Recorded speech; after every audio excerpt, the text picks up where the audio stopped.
Ladies and gentlemen, I have the great good fortune to bring to you today discussions with a lovely poet from the UK and the world, a young woman named Nayma Chamchoun, who is in London these days. Nayma, welcome. I'm so glad you could join me. Thank you for having me. It's a pleasure to be here. You know, Poets of the East exists to share a little more than the 3 minute, 4 minute poem glimpse that we get when we do those poetry zooms. So I want to learn a little bit about the young Nema. Uh, when did you realize you were a writer? Did you start writing young as a child? Did you write in your teen years in college? When did you start practicing the art of writing? I think I've always loved writing. I've always loved stories, even as a very young child. I think for as long as I can remember, my sister, I had no elder sister. She would take me to the library every week, and I have like fond memories of coming back from the library with bags packed full of books. And so, I've always loved reading, and I think that led to me sort of writing short stories. And I remember when I was probably about 8 or 9, I wrote a series of short stories about a family of tramps who lived on the street. Oh, And my primary school teacher at the time, she loved them so much, and she just said to me, "These are really amazing stories. I'm going to send them to a publisher." And how it was such wonderful. and it was such an amazing feeling, I suppose, at that age to have someone who genuinely believed in you. Because I mean, when I spoke to my parents, I came in and I said to my mother, "Oh, mum, the teacher at school, she thinks my writing is really good and she wants to send it to a publisher."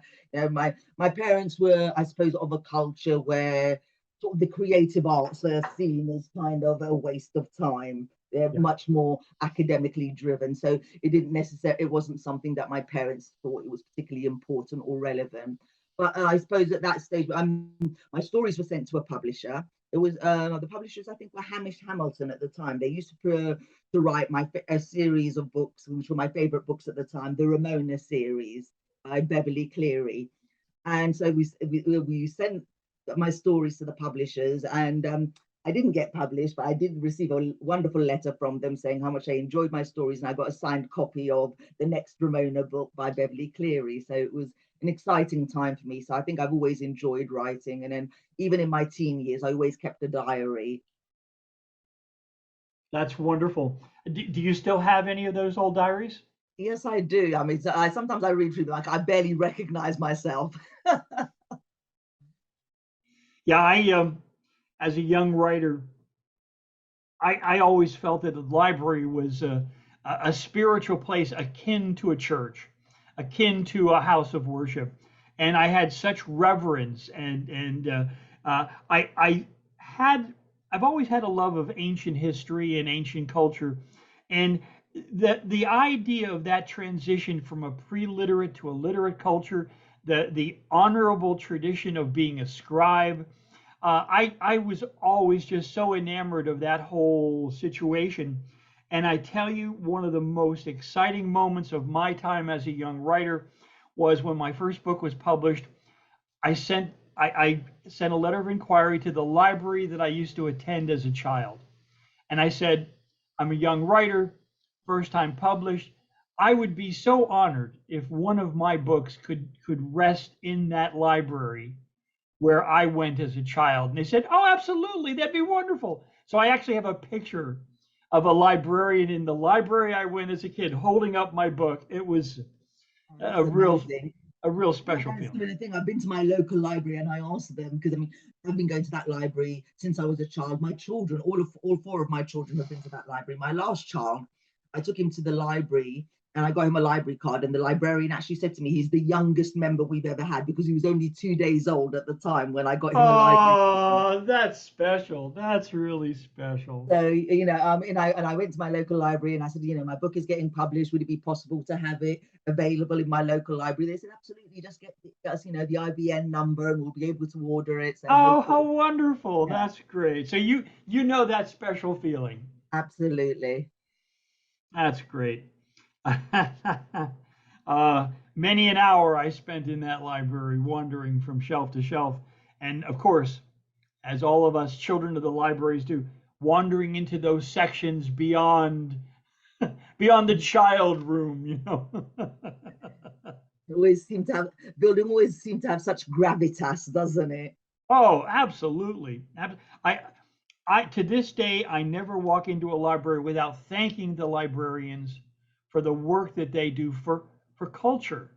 Absolutely. It's such a special treat.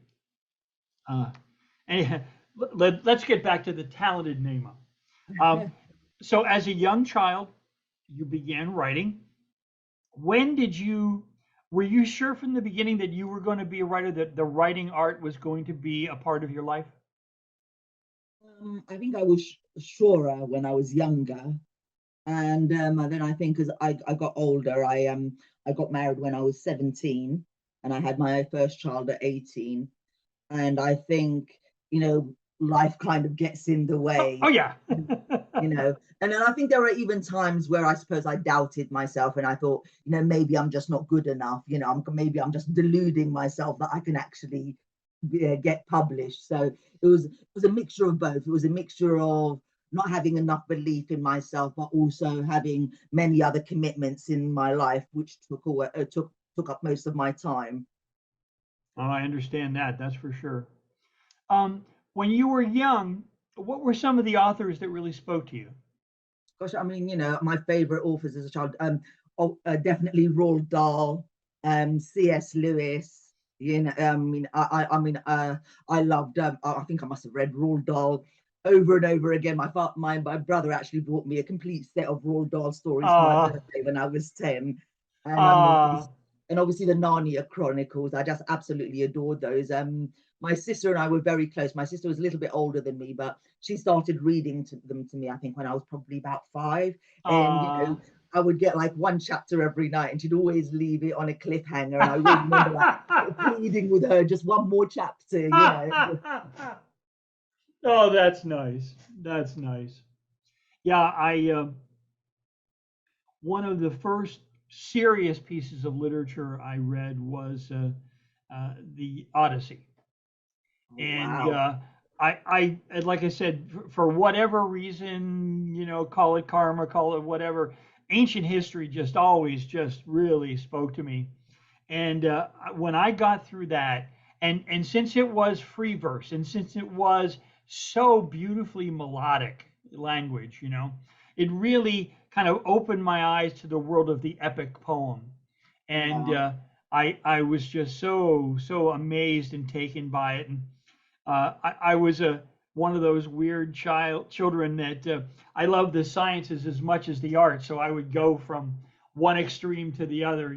I was reading physics books Oh, my in Lord. third grade. I had an uncle who was an anthropologist who gave me his college anthropology books before I was 10, which I devoured. And so I kind of have a foot in both worlds, in the sciences and in the world of fine literature. And Now, my elder brother was very crucial in shaping my kind of reading because he's about I think 7 years older than me, and so he would always buy me books. When I was 13, he bought me Catcher in the Rye, and that was the oh first time I read wow, that. yeah. And he bought me a lot of books by F. Scott Fitzgerald, which I loved, and he introduced me to John Steinbeck as well. So uh, he definitely helped shape my sort of love of reading during my adolescence. Wow, that's some real literature. Very very lovely work. Okay, so you have the complications as we all do. Those of us who have families. When did your pen just magnetically be attracted to your hand? When did you really start writing again? I think probably I started writing again probably during the first lockdown in COVID. Uh, my children are getting older. I mean, my second youngest son had just gone to university, so only my youngest son was left, and he was only going to be home for another couple of years before he left as well. And then I think it was just being cooped up in the house. I had two teenage sons who were constantly bickering and arguing, and my father had been diagnosed with Alzheimer's, which I kind of struggled with. And I think, in the being cooped up indoors and not being able to go to work, not being able to socialize, not being able to see family members, and I think there was a lot of pressure, and for me, the writing was kind of a therapy for me. It's just I just sort of sat down and started writing, and it's a strange thing. But I think I was actually prompted to write by a vanity press. So it's a strange thing because I started entering poems in competitions, in poetry competitions, and then somebody contacted me.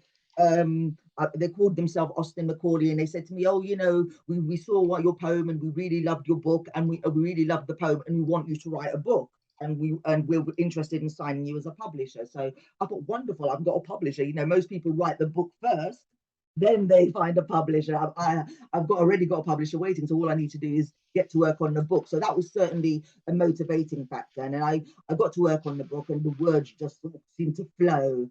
And then when I finished the book, I did contact these people, and then they said to me, "Oh yes, we'd love to publish your book, but then you need to pay X amount of money towards publishing and marketing and all the rest of it." And I was like, right, okay, so this is not a legitimate offer here.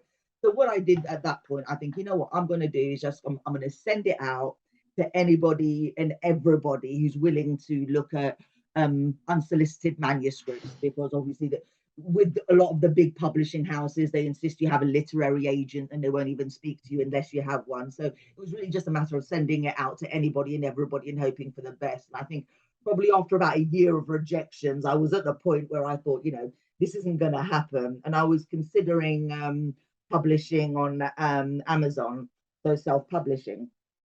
And I think it was at this point I got an email in one of my old emails that I hadn't used for years. And it said, "Oh, we saw your work and we really love it and we're genuinely interested in publishing it." And I think at this point I just thought, oh, this is going to be another vanity press who are trying to hit me up for money. So I kind of ignored it. But then I got the same email in my main email account.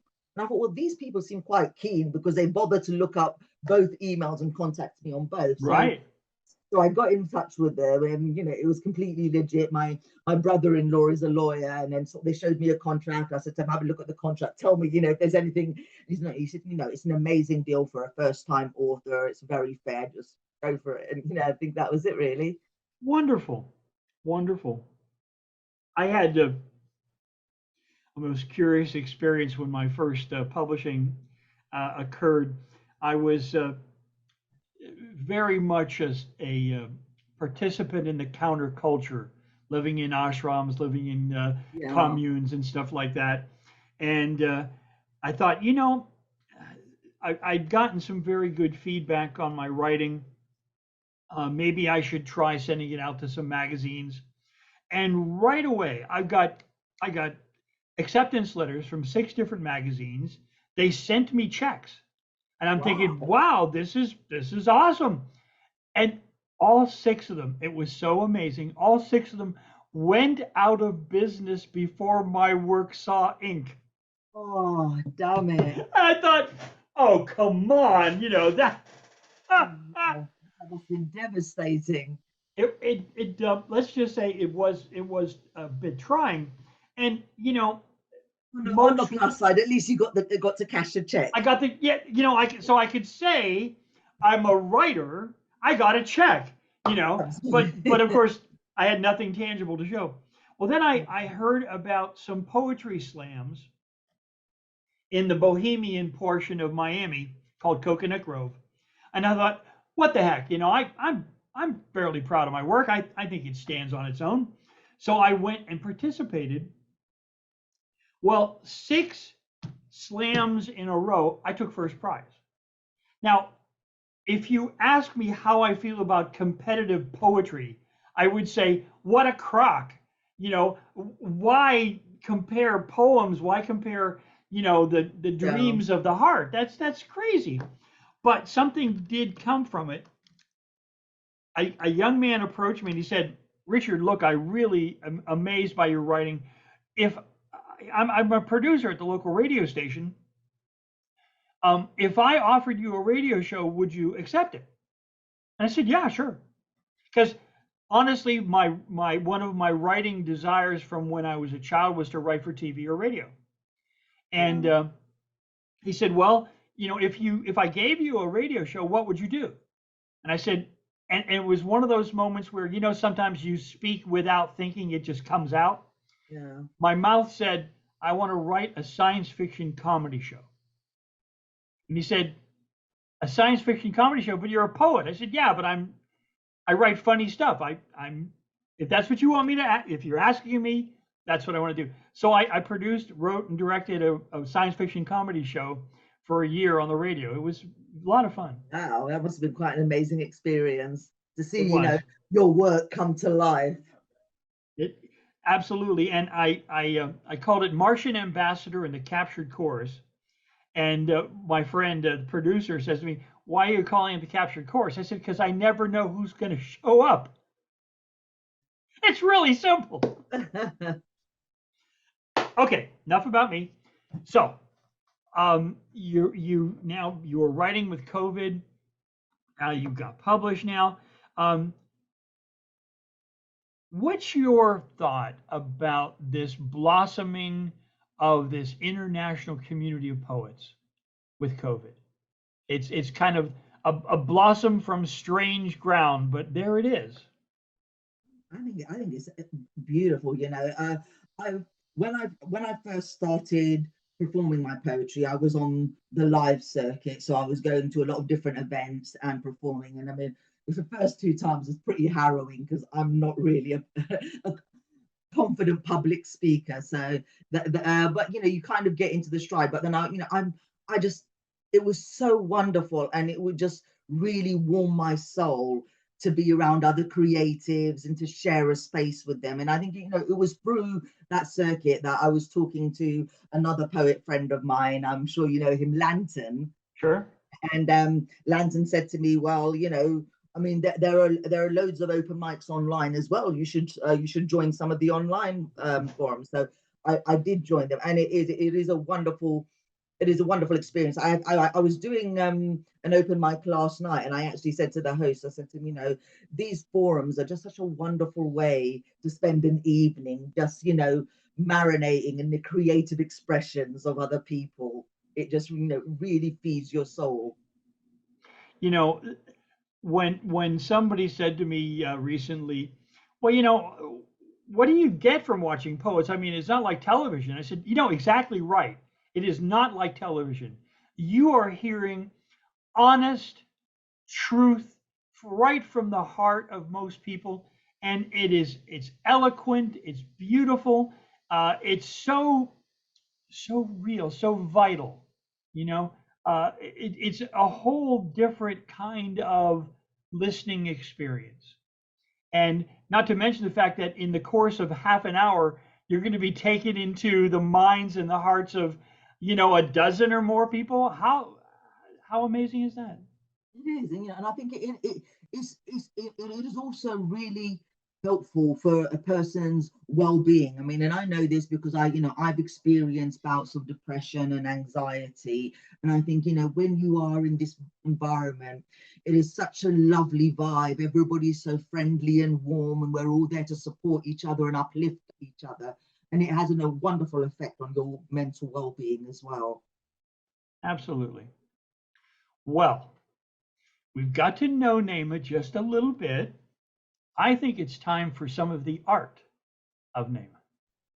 Okay, sorry, let me just bring up the some of the poems. I can do that. Okay, this is a long piece that I wrote recently, and it was actually inspired by a trip that I made to Morocco as a child when I was first diagnosed with epilepsy. Um, Sort of Moroccan culture, sometimes they don't always understand mental health, and sometimes there are assumptions made about, is it a kind of a form of possession or something to do with the supernatural. And this was a poem that was inspired by that experience.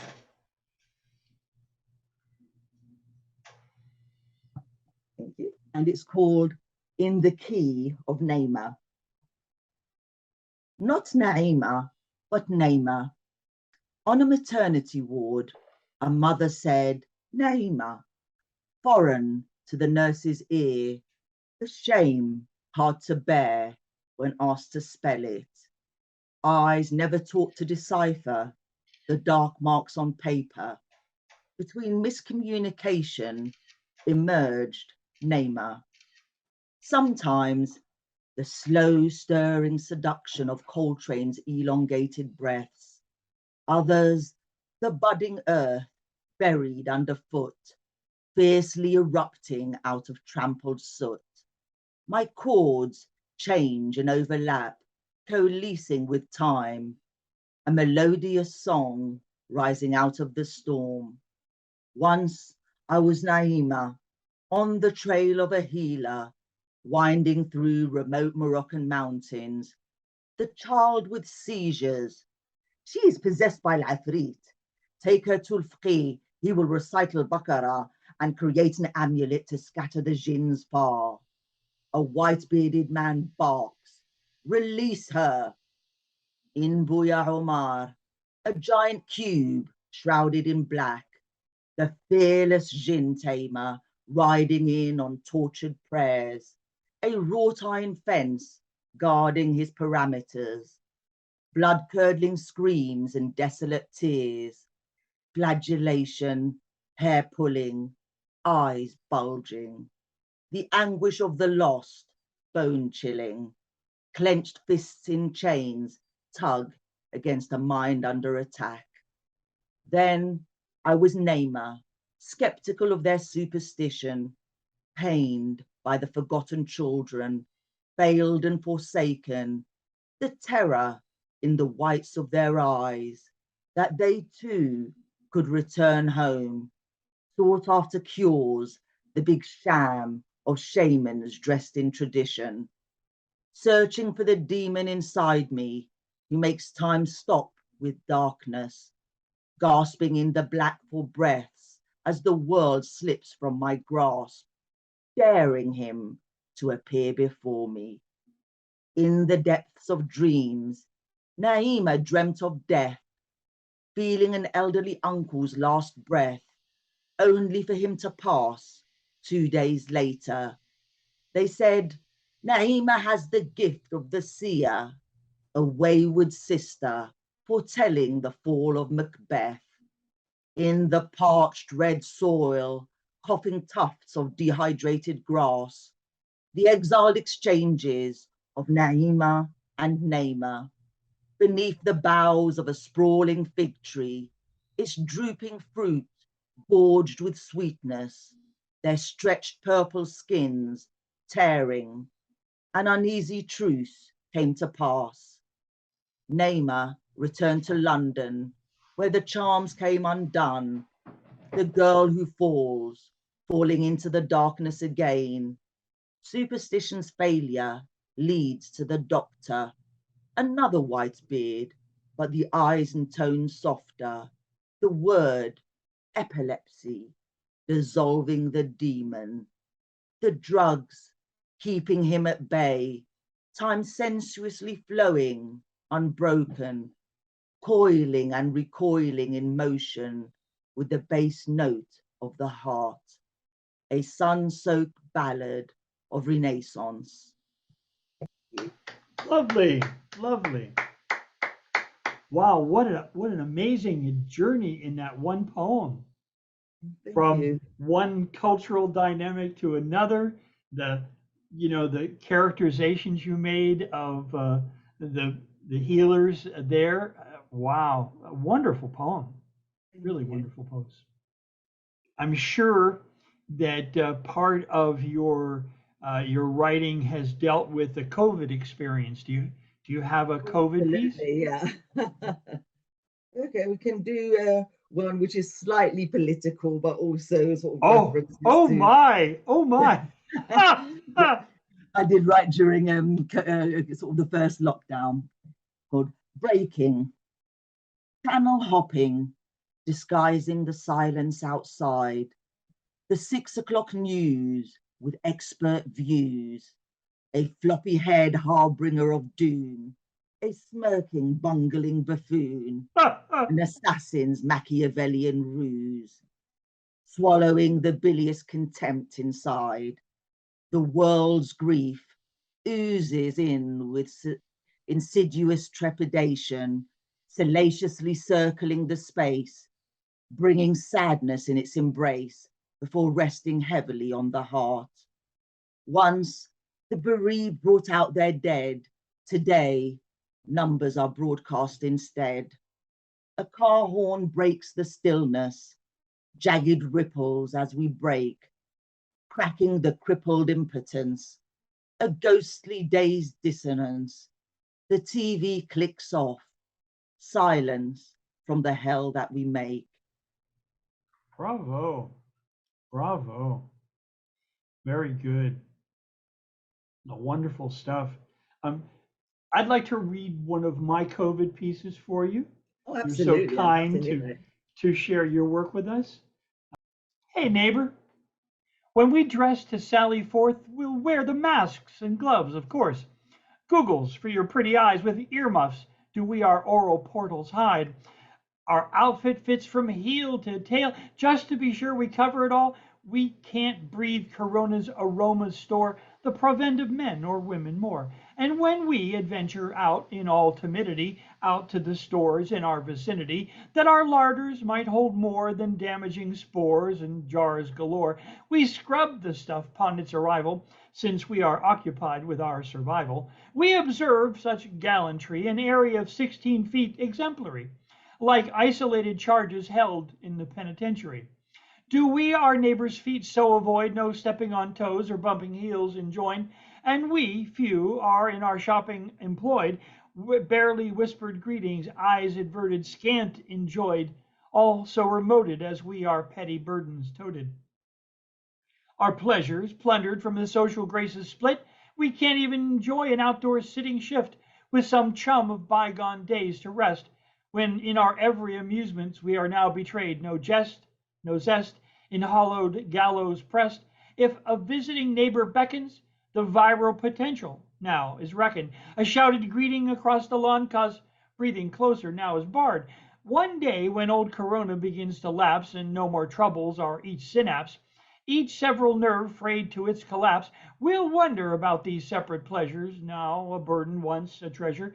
Oh, when casual friendship lures and boys and girls while murmur yours, when clashing senses will alarm, when a warm hand or a brushed cheek betrays no harm. After Corona's visit, is it? Bravo. Thank you. You can create such a picture, and we've all lived through the pandemic, and I think there's something there for everybody. It's so relatable. Thank you. Thank you. How about another Naima? Okay, let's have a look. Gosh, I'm going to do one that I wrote, which is a little bit, I suppose, a little bit softer than some of my other poems. Which is called Mother and Son.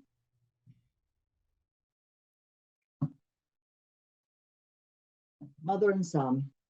In that moment, how we laughed, each squeal infecting the other, as we struggled to recover, uncontrollably, ludicrously daft. The ecstasy we wept, unrestrained, quivering chests heaving with glee. The freeing laughter of juvenility, mine then, yours now, a portal in time when our aspects aligned. A beautiful feckless fool's domain.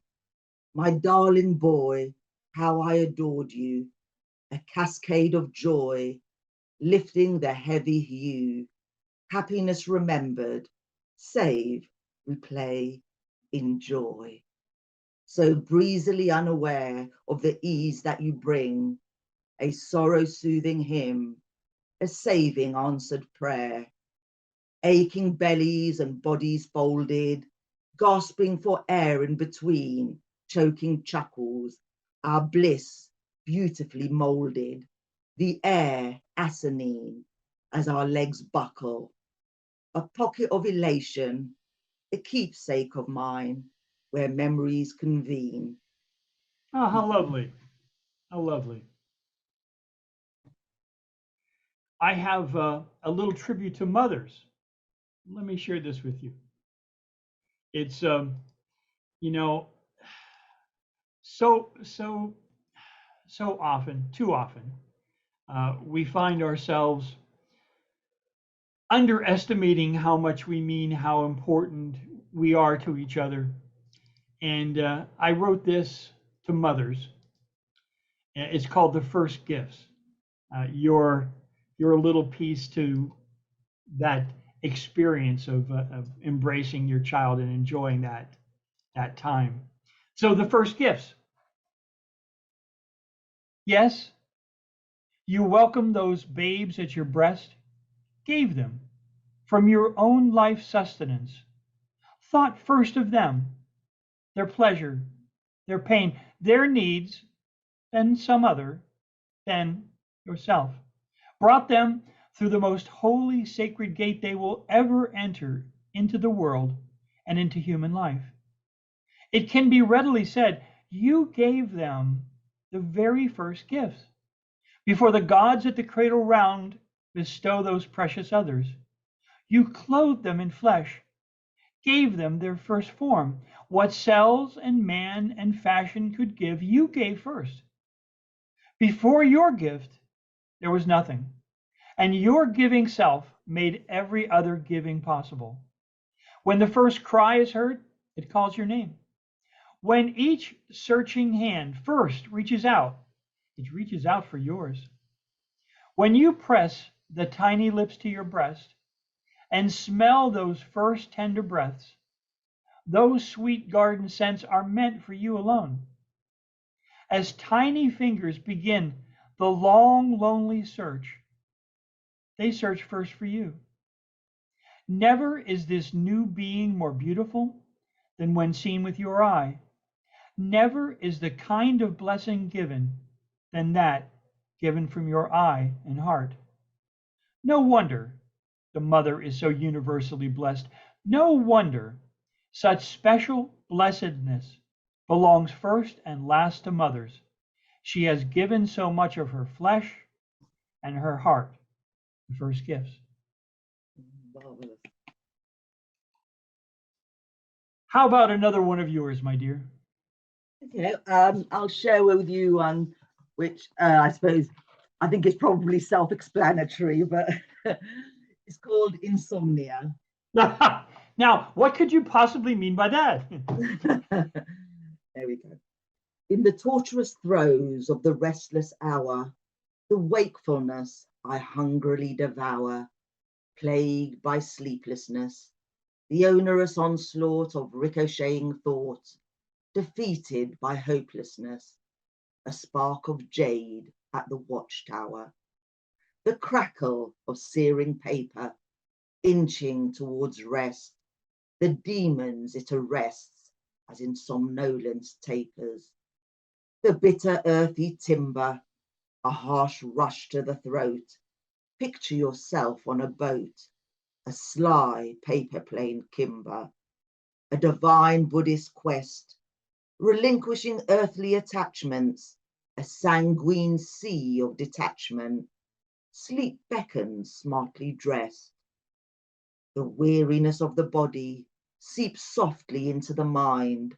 Thoughts halt with a grind, tripping as we tip the toddy. Then in jagged valleys and steeps, middles with no beginning or end, contemplating solutions, forgetting the question. White rabbits smile and descend down dim pits infinitely deep. The sliver of a dream warmly ushers me in, the sleep that I seek, the savior I greet. Bravo, bravo. Yes, I have valued those 2 a.m. to 4 a.m. Wakeful periods. I just take my trusty pen in hand and try to make some use of it. And but yeah, I know I have friends who have great trouble sleeping, and it's can be physically painful. I think for some. It's exhausting. I made a joke the other day. I said, sort of what the creatives do when they can't sleep, they jump onto open mic.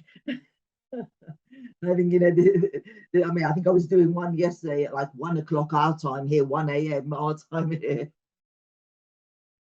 Absolutely. So let me ask you this. Um, you're obviously a person that thinks a lot about humanity, about how we treat each other. What do you feel is accomplished?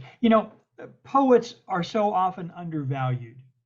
They're not appreciated. Their work is considered your parents, my parents. Many people think of poetry as beyond a waste of time, an absolute negative in terms of use of human energy and human endeavor. What do you see as the fruit of poetry? I think it is.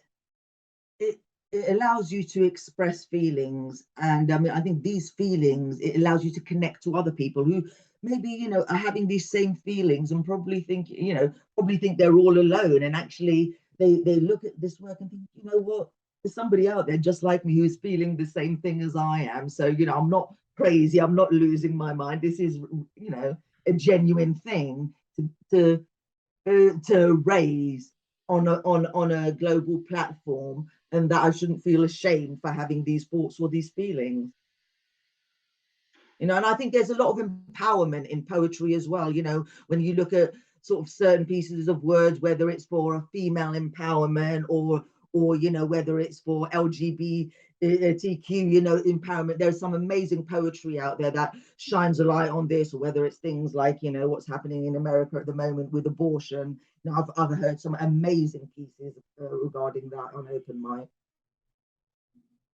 Well, that brings me to another topic. You are a person whose day job, if you will, is to help people, and Yeah. that's wonderful. And I'm sure this informs a lot of your work. But could you talk about how your poetic strength helps you in dealing with, so many humans that are traumatized, so many that are hurting, real hurt?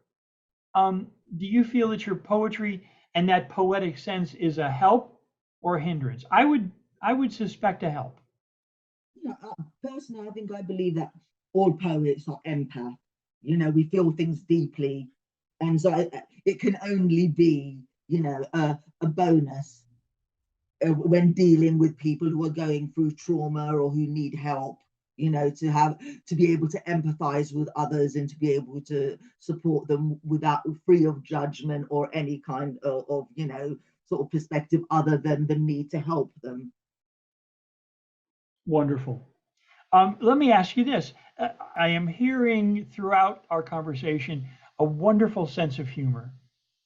And I was wondering if you have what we might call a political or a funny poem that you might want to share. I do have a political poem. I mean, it's one that's quite hard hitting. If I can find it, well, let me just see. Take a minute. Okay, yeah, this one is quite political. So it's called Dominoes. The aching disbelief of the scene I perceive, blue knee on a black neck, the horror I can't forget, I can't breathe. The world's conscience on the street, Minneapolis burning, the troubled tide turning, the hurt that refuses to retreat, the stump chumps jeering, the hate fed, easily led, slinging mud at the dead, murder justified by the God-fearing. Their jingoistic insecurities on a platter, their master's voice soothes and flatters. Boy, oh, their bigotry, and see how they jabber. All lives matter. The denial of privilege, white or otherwise, the stranger chastised, a flaccid, aggressive verbiage, afraid of minority status in our land. The First Nations know the score, and their ancestors before, General Custer's kin taking the past stand, fearing the same crushing treatment and condescending appeasement of minorities at their hands, the brazen unmasked clan, the Confederate caravan, the vain victimhood they present, Minnesota awash with rage. The sleeping world wakes with a start. Around the globe, protesters march. Racial equality takes center stage. A chief charlatan with a Bible, a murderous teen with a rifle, a belligerent bonfire of discontent, ablaze with the rancor they augment. The mothers who cannot be appeased by another whitewash from the police. The wild redcaps mobilize to condemn and villainize the racially profiled minorities crying out, I can't breathe. Discredit the victim and police brutality, excusing Black fatalities, angry weeds suffocating compassion. Black Lives Matter. Across the earth, flash fires of dissent, dismantling colonial remnants as a right wing resentfully vents. All lives matter, blue lives matter, the incessant chatter. The boomer and the libtard, the gammon and the millennial, their grievances perennial, shoulder chips and race cards, their words cutting and charred. Each wing working against the other, a grounded bird, a peaked pot stirred until it bitterly pops and splatters. Dr. King's children back to shatter, the privilege still denied. Murder will be televised. Through the eye of the needle threads the power of the people, the heckling, bleating sheeple at the heavy heart of the matter. Black Lives Matter. Thank you. Very good. Beautiful. Such a sobering topic. I too treated on that one and then a similar one. You may have heard this story. A young man, African American gentleman, was jogging. Yes. You know, how dangerous. There he was jogging in their white neighborhood. Oh my God. So I wrote this. It's called Tap, Tap, Tap for Ahmad.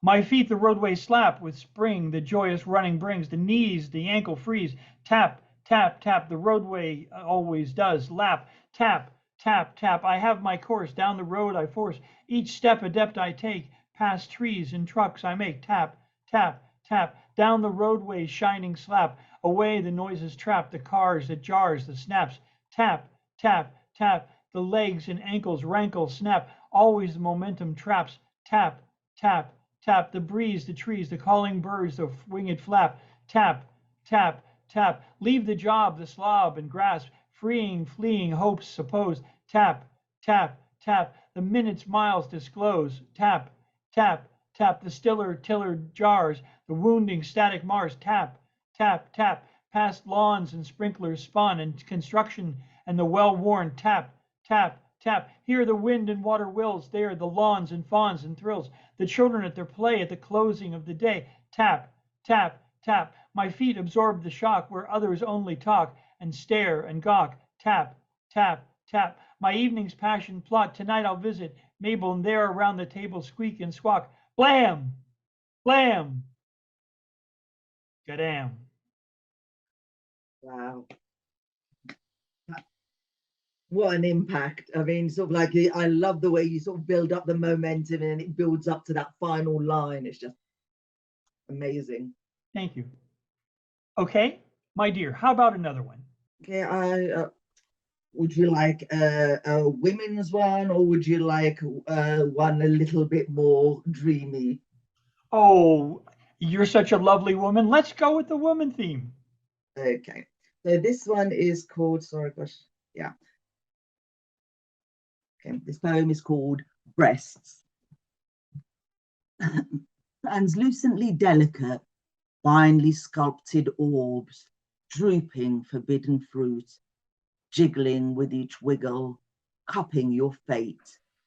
Nuzzled, suckling cheeks, enveloped in the fragrance of talcum-powdered womb, guzzled liquid nurture, binding, drawing glances in a low-cut top, a lover's face buried in their fleshy down, idolized, objectified, gazing jouissance, in public feeding, the eyes of scorn, touted on the products they adorn, their standards grieving, in the bathroom, dreading and hoping, frantically groping, the life giver, the lady killer, waiting with impending doom.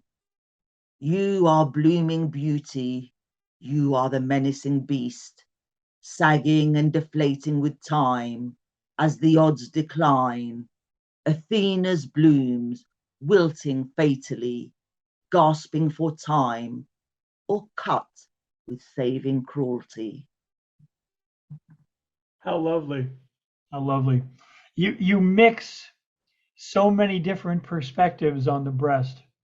I have to tell you, I was I would say that 90% of my work is either political humorous, science humorous, or deals with some humane issue. But I attended a series of poetry readings where one fellow he kept reading one particular poem about dining on a dessert of his lover's charms, shall we say. And the funny thing was here, there's all this wonderful range of poetry, and this one guy for that one poem kept getting just such a reaction. And I thought, maybe I should write one poem in praise of womanhood, shall we say, the breast, the breast. And I thought, oh gosh, oh well, what the heck? May I read for you my poem "Tribute to the Breast"? Since you exposed that lovely, charming portion of woman, dancing round the nipple brown. While some may prize the thighs, I'm impressed by the breast. Though a good behind may cross my mind, the nipple's best atop the breast. And some will swoon at an ankle's turn. Upon my brain the brown button burns, and leaves me much impressed, the nipple high upon the breast. An areola peeking there beyond the dress's blush can cause the average man's blood to leap and rush, and just the push against the breast of the pointy part of breast catches my attention, holds it there, though with might and main not stare at that pretty mountain there. The best of breast, the nipple spot, that's a lot. And while the territory there, surrounded by the areola's bumpy bare, will bring my mind's attention close, and with my praying lips will bust and boast, and close so gently breath will dance, close hands, clasp lips, and tonguing trace, the very height and breadth of place, the nipple soft and round and tall, surmounted all that blooming best of white and tan and blue-tinged breast. The pinnacle of breasty truth, the taller, tanner, straightened youth, when pressed by lips and well-tongued dance, will bring a deeper, warmer trance, and burns my lips to taunt and tease. With gentle rigor, loosen knees. With dreamy focus, I'm entranced by nipple's sturdy, ruddy stance, and tickled there, milady's please, with enthusiasm's heady please. And fingered, lingered, slow, with well-tongued taste, and slowly turning, burning builds the taste, that those pounding hearts begin to race beneath as breath does rise and fall, and nipple does to taller sighs and all. The nipple seethed and seized with tender touching touch, can speak so loud and say so much.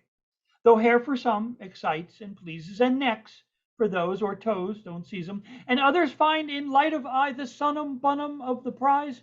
But nipples, I, with nibbled, trebled, tripping tongue, say aye, that's where the prize is won. Though later, as the raptures roll and scented deeds unroll the scroll, and ladies' legs and men's entangle needs of seeds, after peaks of passion pour the paint, and patient partners gasp and faint, it remains there to lure and lead. The nipples stare and beg to breast, with my gentle tongue and lips to press for Ed and all those heartfelt dress-pressed nipples. Oh, Bo. Bo, what a wonderful homage to breasts. I had to do it once. Why not? It just seems to amaze me. Having lived in communes and ashrams and stuff where nudity was not an issue at all, No. it just seems to me that it's almost sad that people make such a big deal of the human body. They've been making the same model for an awfully long time. Yeah. I know what you mean. I mean, when I went on holiday once with my children. We were in Spain, and it was just amazing how many women there were topless, and it was perfectly normal for them. It was like you had whole families, like the father and the wife and the children. They were all just. I think in the West probably we still have those kind of inhibitions, don't we? About nudity. Oh my God, no. Yeah. Well, I'm going to give you the last words, my dear. What poem would you like to close with? And then of course I'm going to ask you for an encore, so you might as well be prepared now. Okay, so let me think. Okay, I'm going to do one that touches on mental health, just because I think that people's mental health suffered a lot during COVID. Sure. We weren't able to see our doctors, and I think I was inspired to write this piece during that time. Yeah, this is it's called Mapping the Void. It is strange that one should feel so empty when the anatomy is stacked with life-enabling components. Where does one find the emptiness? Does it reside in the chambers of the heart, expanding with every slight until the seams tear apart? Maybe in the lungs, asphyxiating the bronchioles, squeezing out breaths as you gasp and wheeze. Perhaps in the mind, laying waste to the limbic nodes, extinguishing sparks of hope as you wade through the dark, where emptiness finds a home, a thirsty drop trickling into the briny deep, swaying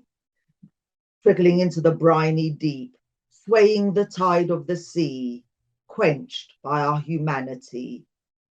The shadows sustained by the light, sometimes crashing against shores, others cooling our toes, occasionally rising like sea foam. Very nice. Very nice. I really enjoy your style, my dear. Thank You you. you speak so eloquently, and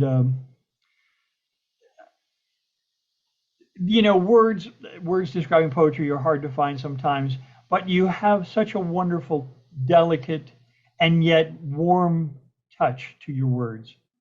You really write beautifully. I hope you give yourself credit these days. I'm trying. It's an adjustment. It's an uphill struggle, I know, believe me. I think I was at a party the other day, and I was talking to a woman, and she said to me, "Oh," and she a friend of hers joined us, and she said, "Oh, hello, meet Nayma. She's a poet." And I'm like, "Well, I'm not really sure." She's like, "Own it, okay? You're a poet." Very good, very good. You should. You've heard from enough international voices that you write beautifully. So Thank go you. ahead, take a bow. Thank you. Okay. Now, we've gone through a little bit of your life. We've talked a little bit about how you got started writing. You shared some of your wonderful work. What poem would you like to leave us with for your final poem of the night? Go with something more sort of nature. Let's touch base with nature, why don't we? Sounds good. You do her so proud. I'll do one that I haven't actually performed before. So it's called Garden View. The quiet calm out here when the world is shut down, and the breaths of sound frost in the cold silent air. Two amber top windows in a silhouetted house, warming the dark, a plume of gold sparks slipping into the night like an amorous spouse.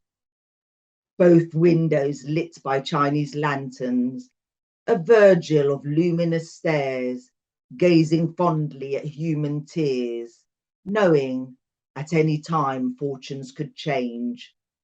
Twitching curtains coyly winking, outstretched twiggy arms reaching, their longing for the light beseeching, crisp fingers clutching at life's twinkling. The darkened windows below, cloaked in feral bushes, black veined mesh pushes against the light's intrusive glow. Inky foliage figures stenciled on black, rough winds crackle and stir, open palm leaves audibly chair, midnight sentry braced for attack.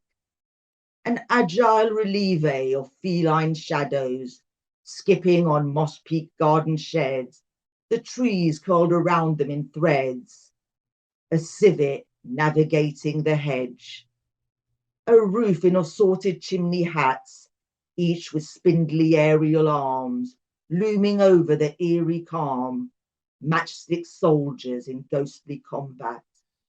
In the black, where our mind pollutes the track, concealing the way back, bending as resolve cracks. Shadows and their masters join forces, covertly colluding with the night, dominating, dismantling the light, an onyx temporary respite, putting to bed human life and its discourses. Thank you. Beautiful. Nayma, thank you so very much for joining us, for sharing your time. It's been an absolute pleasure. Thank you so much. Have a wonderful evening, and you'll be in our thoughts. Thank you so much. Thank you. Take care, Rick. Bye-bye. Okay, bye-bye.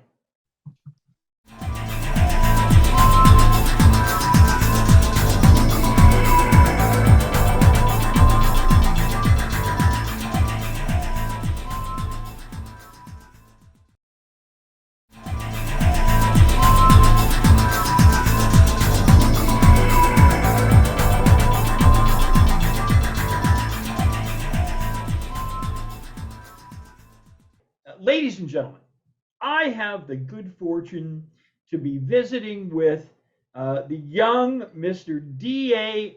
RoarShock Wilson, a poet of extraordinary depth, a man of great talent, a person who has not just written and performed, but a person who's a real big part of the poetry community, who's worked to organize things, who's performed for years and years.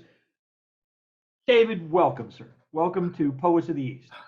Thank you, Rick. Very nice to be here. Thanks so much for inviting me. Thanks for that kind introduction. Well, one of the reasons that we produce Poets of the East is simply this. If you know of these wonderful poets that are performing these days, you know them from their performances, you know them from that 3-minute, 4-minute, 5-minute little vignette. And that's wonderful. I mean, don't get me wrong, I enjoy them, they're marvelous, but it leaves me wanting because I am so in love with all of these poets. And I'm saying to myself, what's the backstory? You know, what got them launched? What turned them into these poets? What said to them, you know, I don't care that the world doesn't get poets. We're poets. That's what we do. Yeah, we do. So, yeah, we are. My brother, let me ask you, the young David Wilson, when did he realize he was an artist? Talk about this, the young man. Well, I think the defining it as poetry as being the main focus is probably about 14, almost 15. Okay. Sort of coincided with a change in my life when I went from the wonderful outdoor school, private school where I had grown up after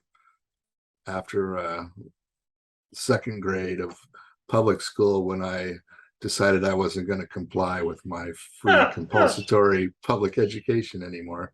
My poor parents, but they found this wonderful school for me, and I had just left there, and I had already, done various artistic things there. Well, And let me stop you there then for a second. I was at that age, and pow, all of a sudden there it was. Well, I do want to ask, what other of the arts have you enjoyed, especially in your young life? Yeah, well, in my young life and throughout my life, I enjoy the dramatic arts.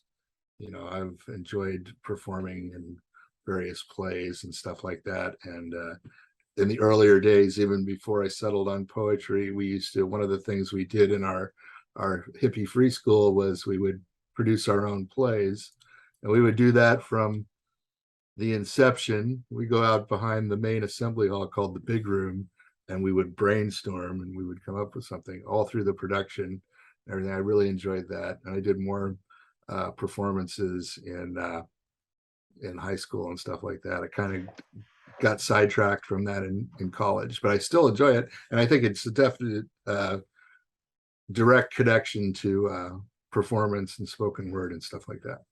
Well, you raise an interesting point, and as a I'm going to say one of the timeless elders myself, who lived through the late '60s and '70s and did the guerrilla theater and the anti-war stuff that we all did back then.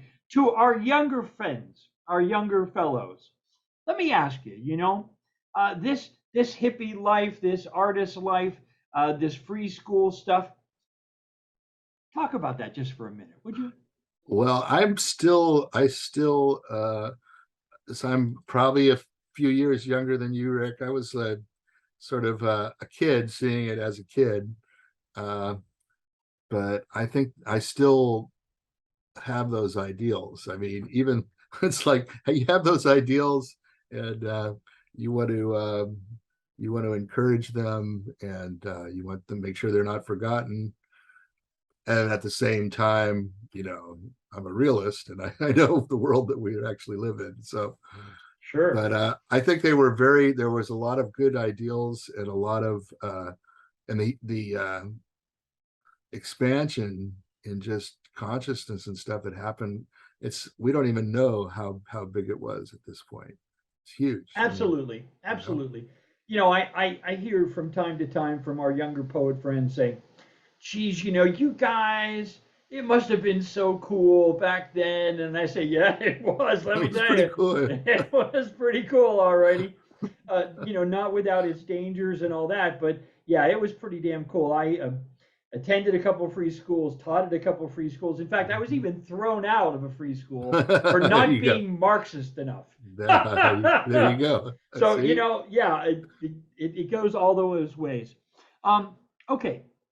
So you're a young man, your early teenage years, you're writing poetry. What was it? Was it a teacher who asked you? Was it something you were inspired by? Well, of course, love and romance is always a big catalyst for those first early poetry moments. What was it that started you? What really launched? Well, I wrote some poems. I had some teachers. I was encouraged. I went to my first poetry readings, like in North Beach and stuff like that, and participated in my first poetry reading. It just all, it was just in my nature to do that. And I self-identified as a poet early on, and introduced myself thusly. And it wasn't always through my life at the forefront of my existence, obviously. Right, of course. As a realist, we have to dress up and go to work every day too. Oh, right? yeah. So. Yeah. But let me ask you. Now, obviously, you said you were engaging in this stuff in school and beyond, along with your drama work. Were there any poets that you were introduced to in your young days that really spoke to you, that you saw as inspirational lights, that people whose work you were just blown away by? Talk about that for a minute, if you would. Oh yeah, well, a lot of them actually. And so again, at that time, this would have been about 1975 when I transitioned into high school in Berkeley, which was another private school, and I was introduced to all kinds of people. I was I was played a recording of Alan Watts. This is shortly after his death. So Absolutely. mind blower. But Absolutely. all the people in that crew, so Gary Snyder, I was introduced to, one of my all-time favorite poets, and we're blessed that he's still have him here among us. Yeah. And all the people out of that milieu, the Beats, and then the people who sort of flowered out from them. And it wasn't very many years until I was going over to North Beach or whatever, and met various people, and then it had ebbed and flowed. But then now, 40, 50 years later, it's all flowering again. And I see the direct, there's the connection is just so apparent. We're doing the same work basically. Yeah. Yeah. The scene that we're involved in now is a continuation, and perhaps even more connected, just because we're able to talk from California to Tennessee or to Timbuktu or Right. wherever. Many places people join us from. Your work has always impressed me as very thoughtful. And I always love to ask thoughtful people, philosophers, poets, what is the role that you see poets taking in this culture that, chases the dollar, the rat race, although the term has fallen out of fashion. We might call it today consumerism. The madness of consumerism still stalks the planet. Given that most of the world pretends to ignore us, what do you see the role of poets in this strange melange of culture? That's a very good question.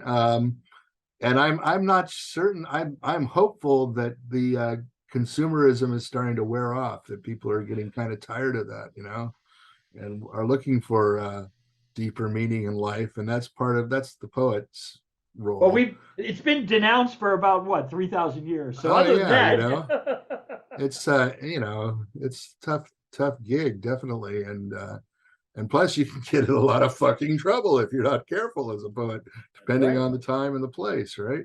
Absolutely. But I think the poets are essential, and it's like, and people remember the poets too, and what their words, all the way back to the most ancient times that we have recorded. Absolutely. I know when I was a very, very young lad, still in elementary school, I picked up Homer's Iliad. Yes. And I was so absolutely floored. Yep. I said, "Oh my God!" And I agree with you that even though poets are derided, it is those old poets that our cultures all hang their hats on. Whether it be the sagas of the Norsemen or or the tunes, that we remember from our youth. This is all based on poetry. And in proof the proof I usually say to people is, okay, it's sports, which is obviously so valuable. I mean, so very valuable. Yeah. Look at what they pay those people. They use chants. They use poetry in sports. In their warfare, they use chanting in their warfare. They use poetry. And that's right. We have that magic power. You have that magic power. That's amazing. Just this morning, I went down to North Beach to run some errands and get my mail. It was a happening Saturday in North Beach, and there was an early soccer match, and they had this one bar on Grand Avenue open, and it's huge crowd, and they were doing chants out on the street, and totally hammered at 10 o'clock in the morning. Absolutely. Okay. Great. So you're a young man. You had these theater experiences, as well as you had witnessed and participated in that power of creating drama. Yes. And I think many of us realize that thread of ritual that goes through religion comes out through drama as well. Yep. And I was wondering, were you I'm sure, an active participant in some of the drafting, but I'm sure you also did performance as well. I did. I often had, a lead or a major role, and I enjoyed it. It's great. Excellent. It's Excellent. really a hit, when you're out there. Do you still participate in theater beyond poetry readings? Not really. I don't. I haven't really been involved in any kind of theater productions or anything like that, basically since my early years. Not to say that I wouldn't do it again, but right, give it an opportunity, yeah. Okay, yeah. So we've talked about your education experience. We've talked about the inspiration for writing. We've seen this incredible blossoming during the COVID period, where poets, regardless of their power, regardless of their desire to communicate, we had our little clans.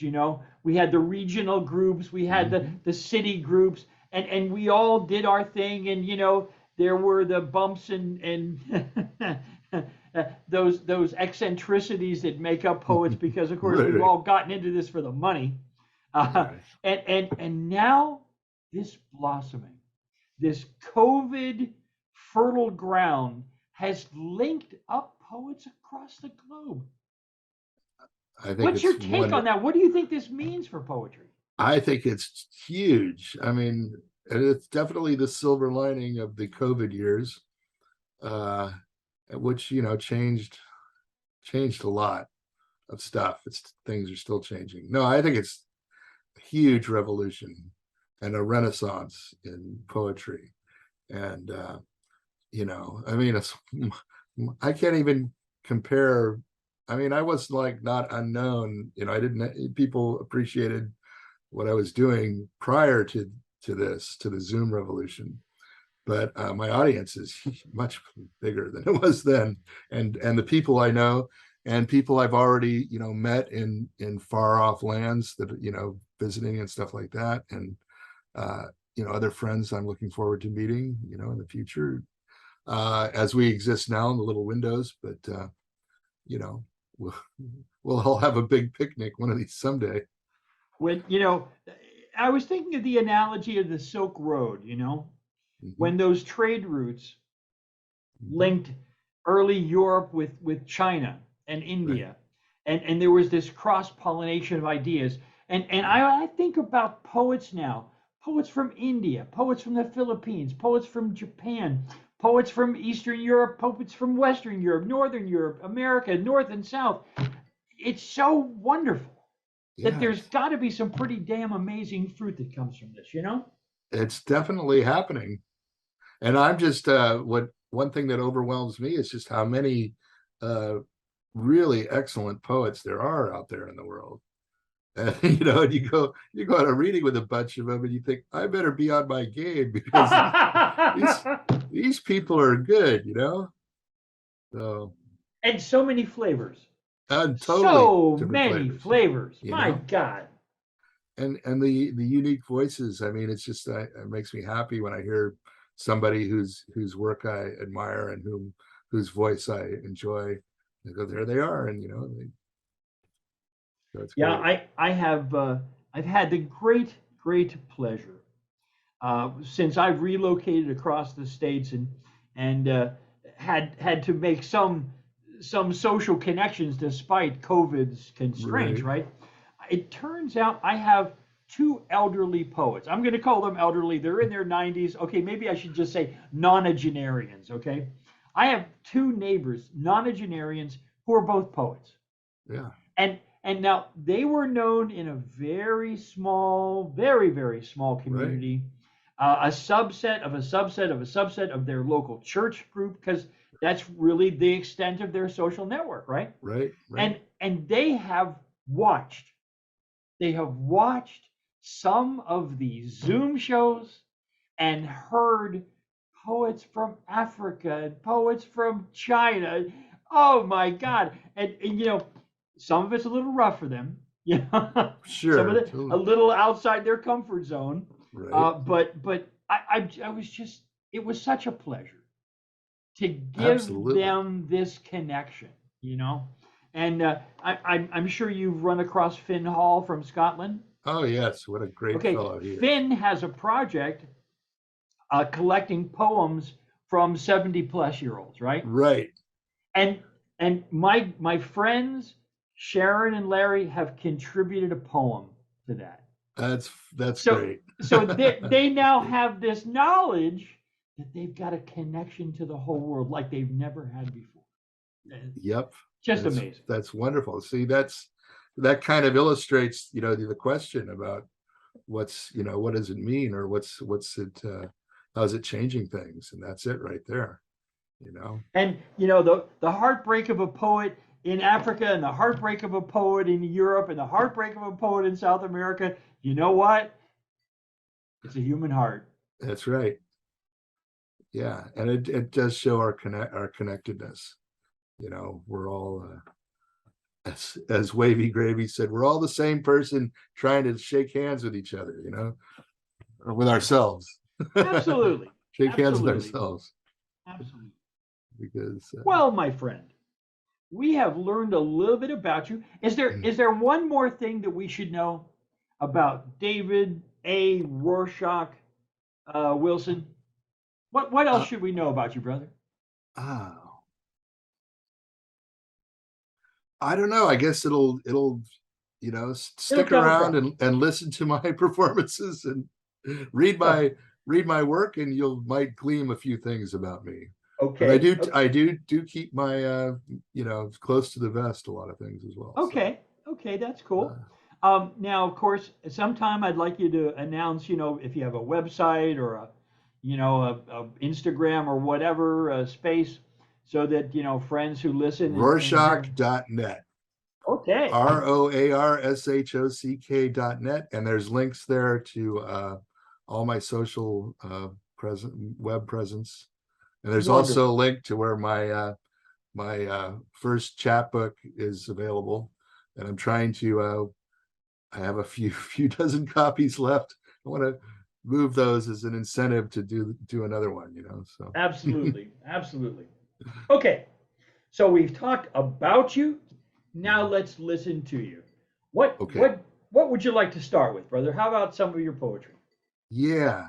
So I was kind of thinking, I was thinking about what I was going to read today. I thought about some stuff, and we were talking about those early days. So I thought about some of the stuff, early publications. So for example, this one, it's very called nice. Good Evening. Very nice. Pleasant Hill, California, spring 1979. And wonderful. I had a poem in here. And I had this poem, and they did this nice graphic presentation of my poem. How nice. Yes. How nice. So this is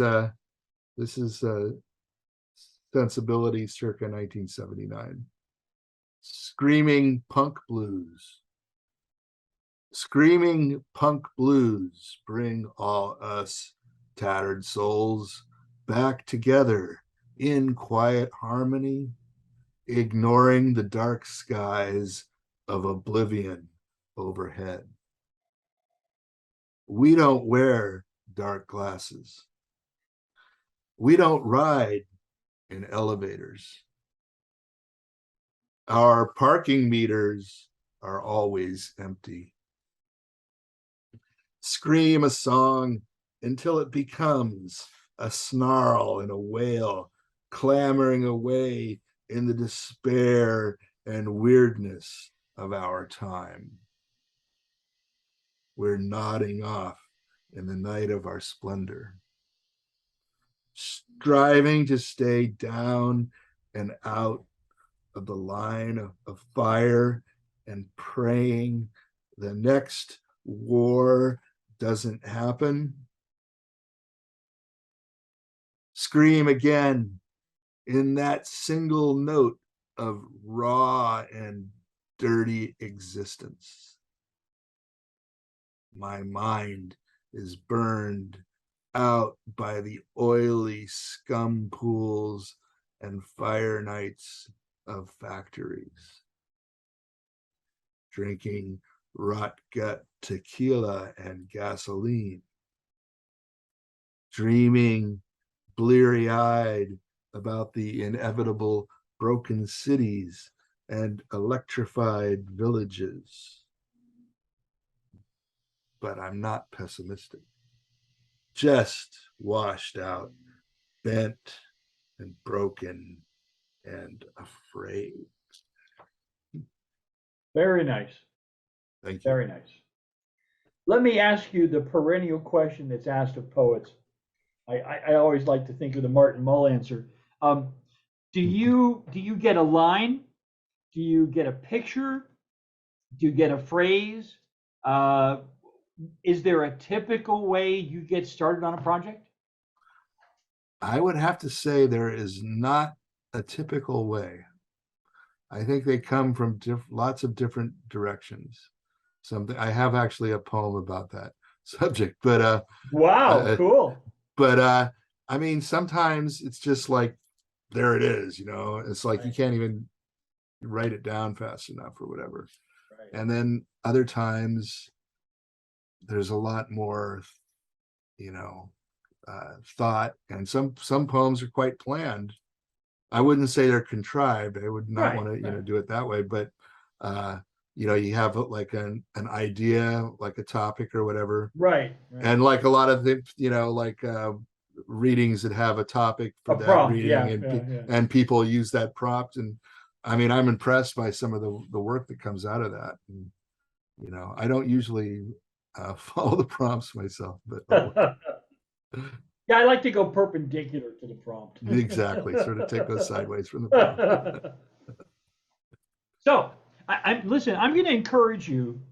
We often, given the constraints of the Zoom conference thing, to keep yourself to the 3-minute, the 4-minute piece. If you want to stretch out and read one you don't get a chance to read, brother, read that one.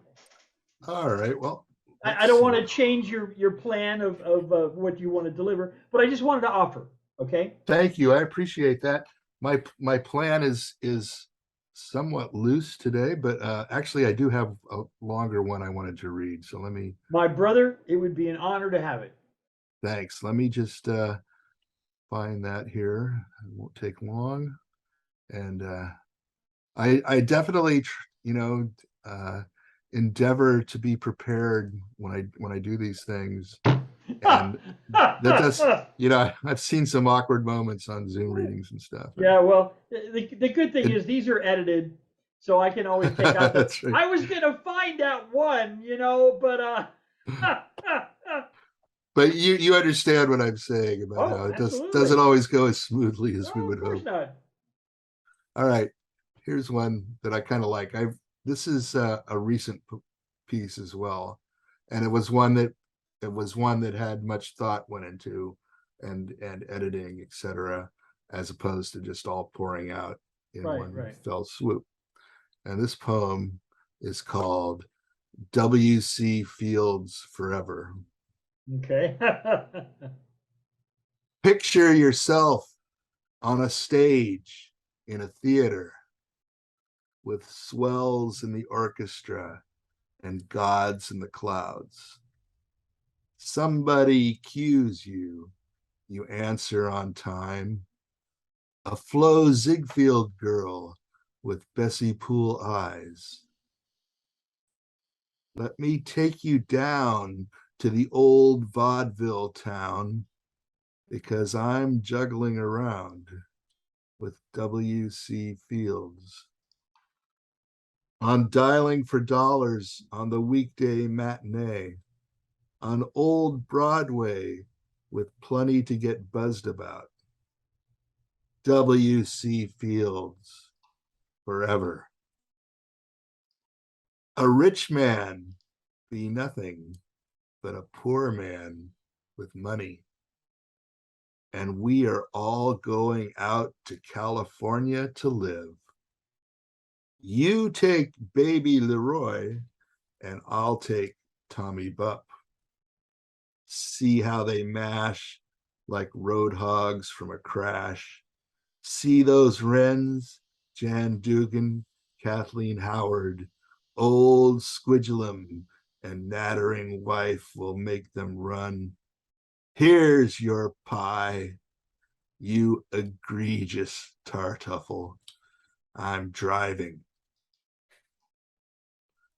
A flask full of breakfast and a bucket full of beer. Floodlights kaleidoscope high over your head. Memory expert seeks starlet with sun in her eyes. Must be great friends with Hukalaka Mishabab. Maybe Carlotta Monte for years on occasion. Aha, Egbert Sousay, accent grave over the E, ho ho. Fussy Franklin Pangborn meets loutish Grady Sutton. No trouble with the union at the Black Pussy Cafe. The great McGonagall sitting in the green room, Mae West in mind, waiting for Peggy Joyce to come. If this be Wuhan, China, where can Kansas City be? Kansas City, Kansas? Kansas City, Missouri. Elwood, Brentwood, and Mortimer Snerd. They baffle science. Bill Wolf, you nosy Parker, you let my flask run dry. Oh, drat. How do you do, sir? Godfrey Daniel. Mother of pearl. Many Manhattans and martinis. Ah, Beelzebub, cataract, and a Wendigo. It's a game of chance. Not the way I play it. Sheriff Pretty Willie sitting with subpoenas by the fire. Funny film producers, Max Sennett, William LeBaron. See how they fight like Hattie Hughes in the night. See all the fun, to the Grampian Hills they run, all the way to Tammany Young. Shades of Bacchus. Bow dripping from a blind dog's eye. California goddess, pornographic priestess. Woke, you've been a red hot girl, you let your scanty panties down. Groucho, Harpo, Chico, Zeppo, climbing up the Hollywood sign. Little Charlie Chaplin kissing Una O'Neill. Wow, you should have seen them kicking Edgar Kennedy. Let me show you how Stan and Ollie fool around, because we're going to see W.C. Fields. Sergeant Pepper has nothing to say, but it's okay. The big top will now be going on, suckers and chumps, for not the good humor man, an honest man. W.C. Fields forever. Always know, sometimes think of Shemp Howard, a dash of Rover and an appreciative Snake. Which skullduggery grabbed the scallywag's fetlock? The Snake stuck his tail outside of the wickiup and deftly rattled for a constable or a singing killer. But you never know. Charlie McCarthy, when it's a dream. Hard to tell where Hollywood ends and the DTs begin. That said, I think I'll have a drink. The gondola taxis arrive at a Venice canal, waiting to take Mr. Wilkins Macabre away. Margaret Hamilton rides a broomstick so high, Margaret Dumont still hasn't a clue. Come up and see me sometime, my little chickadee.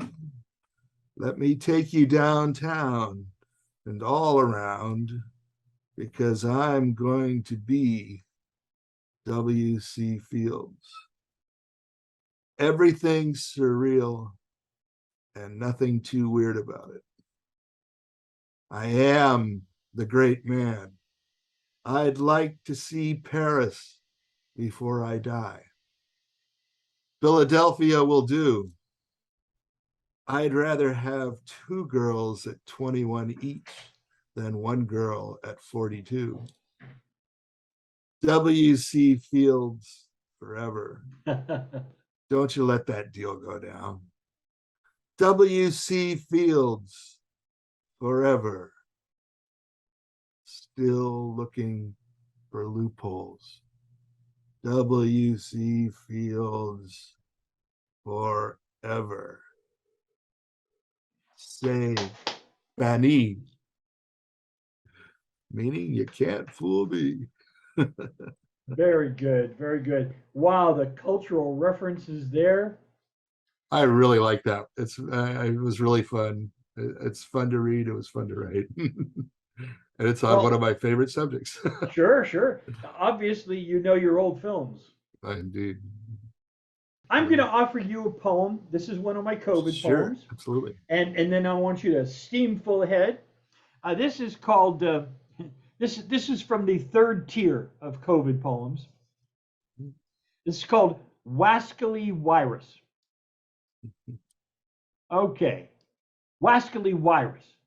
Oh, oh, Omicron. Who's got time for Omicron? Watching, waiting, some incubating fools still debating. Dust to dawn, shaking. Guard my friends from Omicron's taking.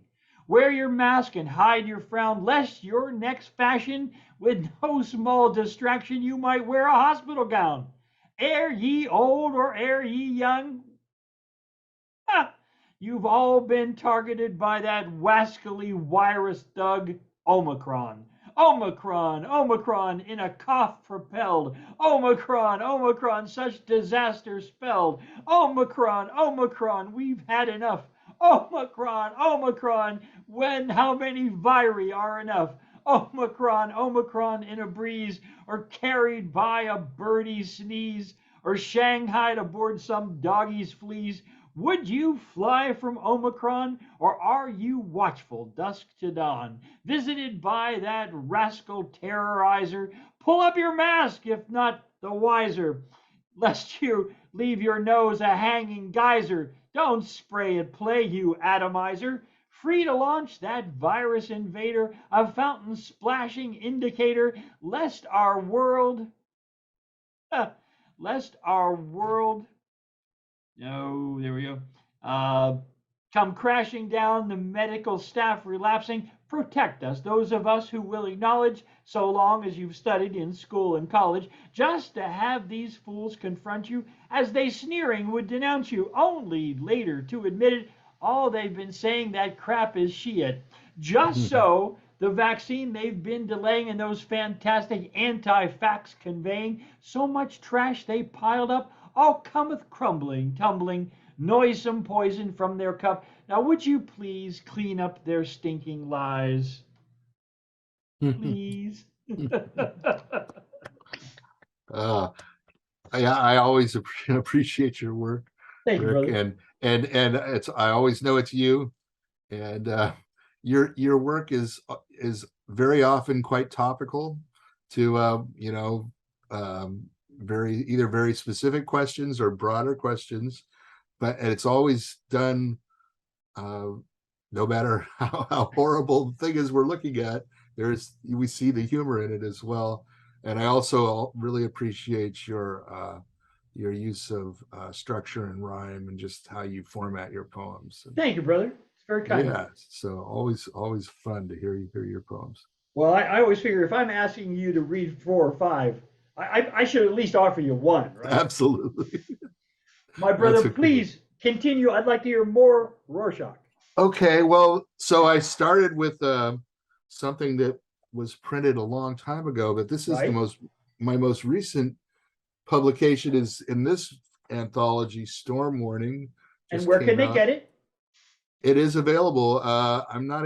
I will have to find a link, but Okay. it just came out. The Revolutionary Poets Brigade 2022 anthology. I'm really excited to be Congratulations. in here. Yeah. And this is an excerpt They did an excerpt from a much longer poem that I wrote when I had this really terrible temp job decades ago. So this is an excerpt from the Asbestos Files. Ooh, my. Yeah, heavy stuff. The Asbestos Files, each one contains a working man's tragedy. They did their jobs each day for decades, cutting sheet metal, fitting pipes, installing insulation, welding together the nation's infrastructure, while unknowingly breathing asbestos fibers, which worked at their lungs year after year until cancers grew and devoured them. A galaxy of names, dates of birth and marriage, ominous dates of diagnosis, asbestosis, fibrosis, pulmonary disease, lung cancer, other cancers, often dates of death while waiting for the insurance settlement to clear. And no one gets paid without a proper social security number. Disputed asbestosis. The legal fees will always be paid. And a lesser settlement given to those who smoked, because lung disease can also be caused by cigarettes. Tobacco, another great American commodity. Black smoke. Some say asbestos. Others say asbestos. Some say the unquenchable stone, inextinguishable, fabled dragon's fires, asbestic armor made from an alleged kind of incombustible flax, nor does it conduct electricity. Asbestos is a mineral, a natural substance, unlike petrochemical plastics, a silicate of calcium and magnesium, which occurs in long grayish thread-like fibers. The finest asbestos distinguished by long, silky, pearly white fibers. When broken up, it makes a dust of tiny fibers. When ingested, they remain in the body thereafter. Asbestiform, the form of this poem. Asbestos was found in the body of Esther's first husband after his untimely, unexplained death. Quote, from when he was in the Navy, unquote. A matrix operation quality of life interferes with my quality of life. Food, not bombs. When I unloaded trucks of insulated heater pipes once a week for several years, dyed yellow dust tickling through a surgical mask. So am I a walking time bomb? Working files, lung pain, the power of suggestion. I am perhaps asbestine, not likely to take fire. Wow. Wow. Beautiful, poignant, sad, terrible, all of those things, brother. I'm glad you addressed it. Yeah, well, I go for the lighthearted more often than not, but I could also heavy it up when Every once in a while, you know. Well, listen, as we're getting close to the end, you want to look at your last poem or two? Yeah, how about what I wanted to do was so I showed you this is another if it's in here, right? Yeah.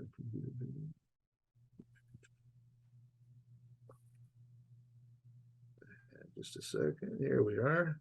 So I showed you the one of something from many years ago. This was another publication from that era, 1980. I edited this magazine, Agape. Nice. And I want to read you the poem, one of my poems that I had in there. And then I'm going to, and it's a poem that it's like science fiction, you know, sometimes things go off on a different track. Oh yeah. So I'm going to read you that, and then I'm going to read you, here's a nice, we had a wonderful budget, so we got to do full color prints Excellent. and stuff in it. It was a Excellent. really fun project. And I got a lot of my friends published in there. Let's see here. Cool.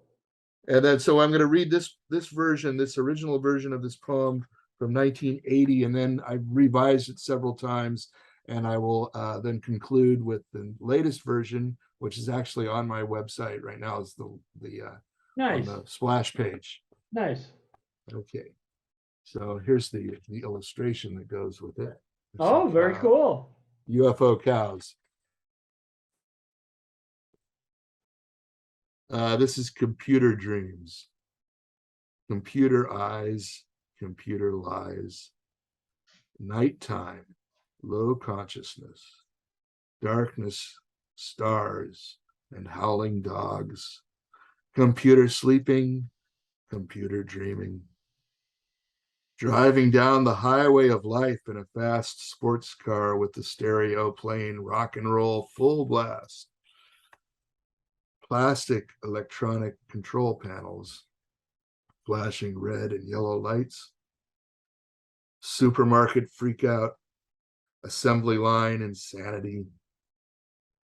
Underground mountain warehouse in West Virginia or Montana or Ukraine houses the emotionless, ethicless, a whiz-bang kid of computers. Gigantic metallic wasps with nuclear stingers.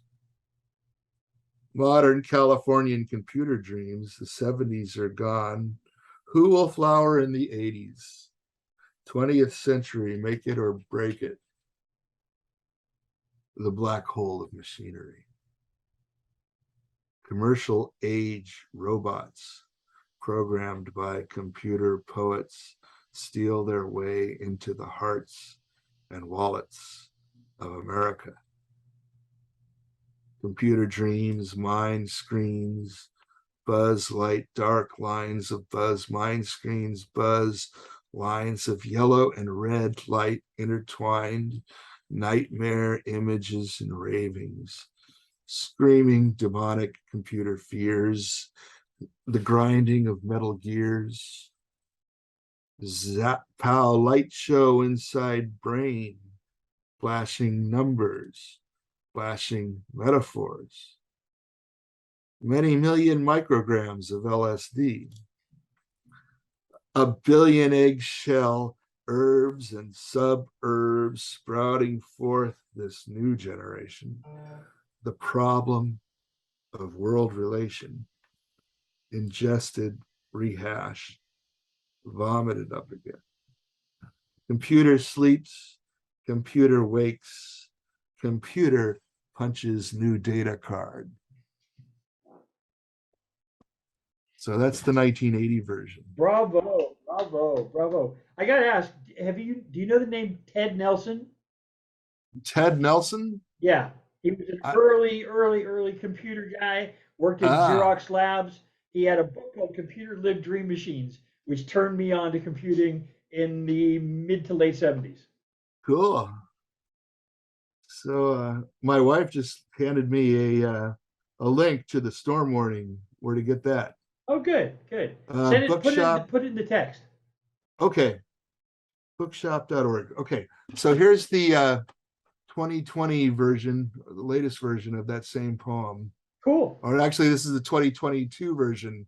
Okay. I did a 2020 version, and I just did a new one, and that's on the website right now. Okay.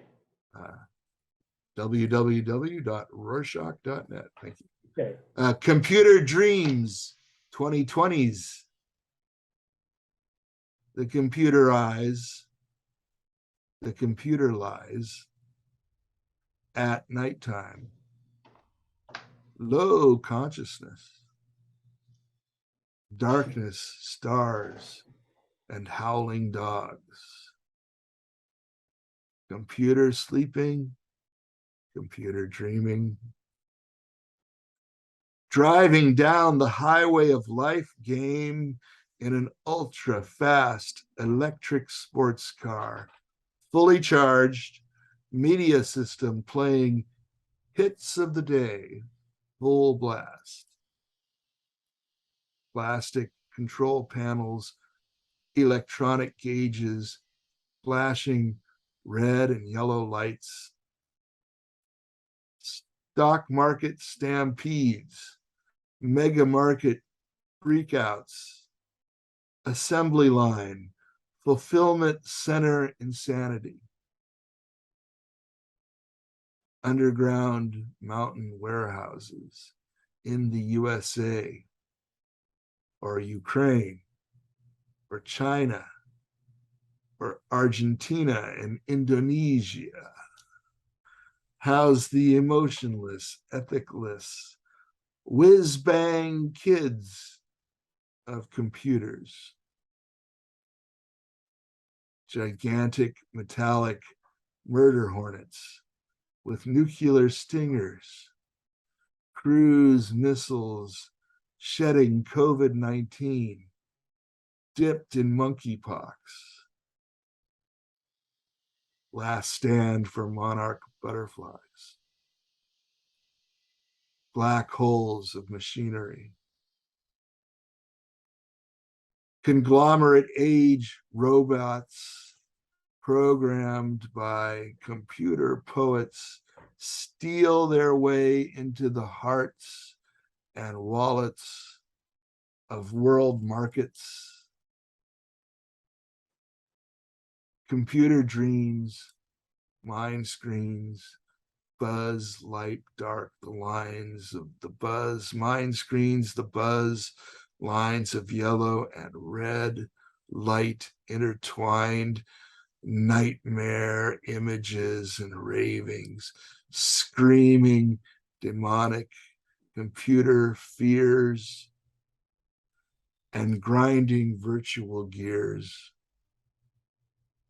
A zap, pow, light show inside brain, flashing numbers, flashing metaphors, zillions of doses of LSD,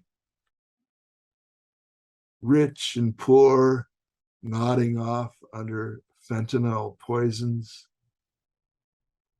2 joints in the morning, smoke 2 joints at night. A billion eggshells, urban sprawls sprouting forth. Whatever now sprouts forth. Profound problems of world relations, ingested, digested, vomited up, kicked around again, further down the road. Confound your future problems.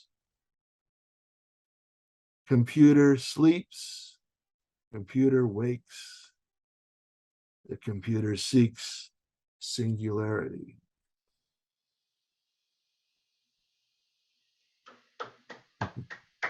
Excellent.